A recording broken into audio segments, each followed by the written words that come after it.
name is Angelo Silva. I'm a physical education teacher at St. Anne's Institute, Agonda. Okay, and I've been training these students for last 1.5 years since I have joined Agonda. And these people have worked really hard.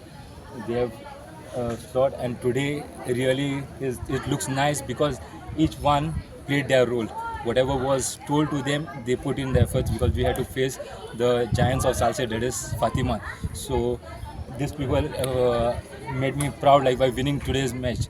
Okay, and I'm really thankful, and you all really played a nice game. Okay, all clap for yourself. What is your experience by participating in this tournament? I'm participating with this team even in JFA tournaments and coming. I'm just trying to give the exposure to these girls. Okay, this is the first time since I have joined Agonda, they are coming in Salsa Taluka to play. In the under 13 category also, we are representing Navelim Sports Club in JFA leagues. Okay, the same girls are there. These are my under 13 and under 14 girls. There are no one for under 15. These are under 13 and 14 girls. So hoping to get better next year, and we want to more of all these things. Okay, congratulations and thank you for you.